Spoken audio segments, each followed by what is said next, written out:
Kapag gabi, kailan pa po nagsimula, sir? Actually yun na mild stroke ako. Anong Three months natamaan? ago. Kaliwa. Naman? Okay. Pero namamanid pa rin siya. Pero Tama yun. namumove ko na rin naman. Ano ko na yan, idamay na natin lahat yan kasi habang 3 months pa lang, kasi hanggang 6 months pa yung ano yan allowance yung kailangan. Kung maggagastos kayo sa therapy, ngayon na yung panahon, kumbaga, ito na, huwag nyo nang palagpasin ng 6 months para tuluyang makarecover. Actually nga ako, ang tagal ko nung nagpapabook dito, hindi ako masingit. Ganito kasi yan, sir binibigyan po namin kayo ng day na pagpipilian. Ganun, binibigyan namin kayo ng day ng pagpipilian kung saan kayo maluwag doon. Kasi, Kagabi yan ako sa...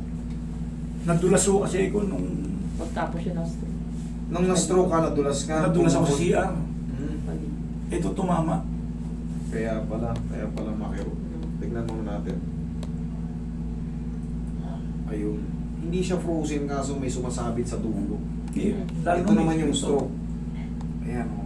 Pero kahit pa paano bossing, hindi ka napuruan kasi yung iba ang tigas. Yung iba naman, Nung unang araw ko pa lang, nagagalaw ko na kaya lang hindi siya ganito ka.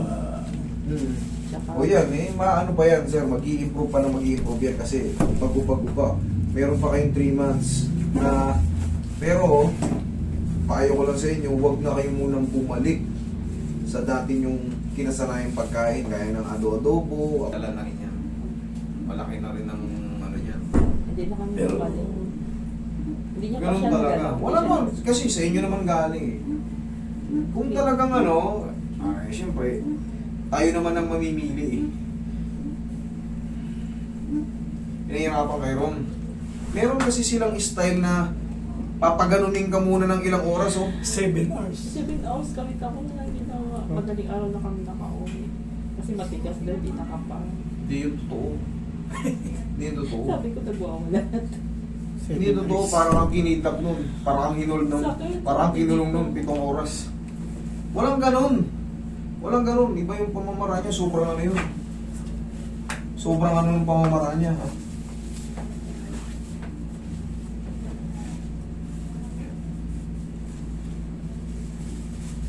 Lakas lang. Sige, tigasan mo yung sikong sa'yo. Huwag mo sa akin. Yan. Isa pa. Okay.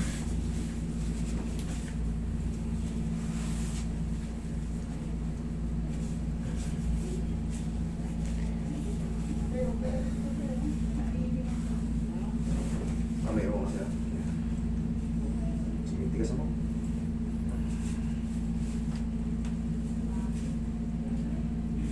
Ikaw ang patay din, sir.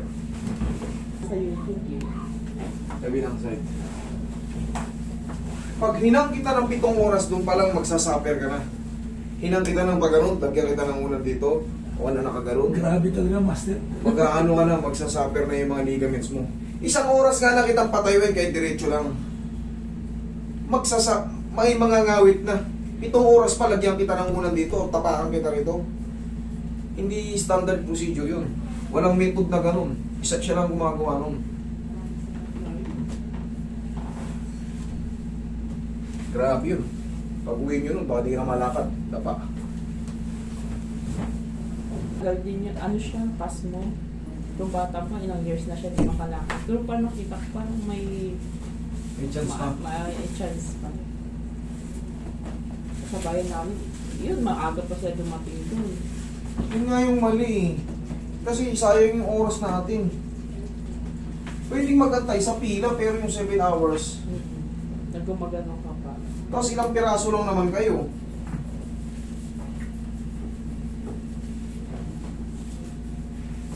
Ang mahirap kasi ron, tinatambak. Yung iba nakatambak yung mga tao. Ilang araw na ron. Kasi may business silang tulugan. Dati may business silang tulugan eh. Ah, may bayad yun. Ayun pala yun. May business silang tulugan. kwarto-kwarto dun. Oo, may bayad yun. May bayad yun. Ginawa na nga nilang hanap buhay na talaga yung talagang wala ng puso. Bumalik ako. Exhale. Hindi nga ako napasabay eh. Sana napasabay na ako. Sige. Titingnan natin kung gagawin mo, ganito lang, bossing, upo ka. O, di ba nakaupo si partner mo, pumunta ka sa likod niya, ganyan upuan ha, yung wala sa likod. Oh. Iganto mo yung posisyon ng kamay niya, ganyan oh. Tapos hawakan mo ng ganyan. Hindi mo kailangan lakasan. Ikaw ang nandito, hindi mo kailangan lakasan, ganyan lang oh. Iangat mo na ng ganyan kasi yung position ng head humerus, hindi yan madidislocate ng pataas, kaya pataas ang treatment natin. Palagi yung nagkakaroon ng dislocation or mild dislocation pababa at paharap.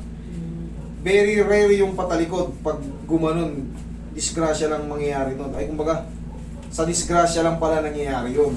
Tapos, pau lang. Aplusin mo ng pau. Yan lang. Sa prosin, nagbago lang yung posisyon ng head humerus. So, naiirita Minsan yung... naman nawawala master eh. Kaya Yun nga po eh. talagang pag ano, O, di ba? sakit. Hindi, kasi nga hindi siya frozen. Minsan talaga, meron, minsan wala. Ang nangyayari nga, pag napipilipit siya, sir. Kasi nga, bumababa yun eh. Tandaan nyo, lahat ng ginagawa natin sa buhay, ano bang abot natin? Puro kamay, hindi... Yan lang. Tingnan nyo yung anatomy niya, no? Okay. Yes. Hindi madidislocate yan ng pataas kasi may kalso yan. Oh. Pipitikin mo lang siyang pataas ng gano'n. Hindi nyo kailangan lakasan. Tapos ikaw naman, sir, huwag mo nang labanan. Kung baga normal na yan, kaya oh. Relax lang. Ganun lang. Yun lang. Tapos pau. Okay? O, check mo ngayon. Okay? O, kita mo, ano sumasabi? Ito master kung ano, babalik ako para maalagaan. Ito na, sir, kasama na yan sa traction. Ang ganda nung... Kasi mas maganda kasi may alignment sa spine, may alignment sa mga ano, sa balakang, may alignment sa siko, ay sa balikat. Yun lang. Tapos i-maintain mo lang yung walking. I-maintain mo lang yung walking. O yun lang. Yun lang. I-maintain nyo lang yung walking. Tapos kailangan yung consistent na papawis. Kahit hindi sobrang pawis na pawis. Ang kailangan lang nun, yung kinakain natin, mailabas mo yung mga cholesterol before na naipon mo. Tapos, syempre, iwas muna tayo sa mga mamamantika. Yun lang. Adobo pa yung ulam namin. Hindi, iiwasan nyo muna for the meantime, maniwala kayo sa akin. Ang lakas ng ano yan, yung alat, sa mga na-stroke kasi. Ay hindi, iniwasan ko na yung alat talaga. Oo yan, bawas lang muna sa alat. Magpapak kayo ng cucumber. Sausaw nyo sa ani. Malaking bagay yan. Tapos booking. Para, actually sir, hindi ka napuruhan. Buti. Pero sana hanggang Siguro dyan mga lang yan. 2 weeks. Thank you so much.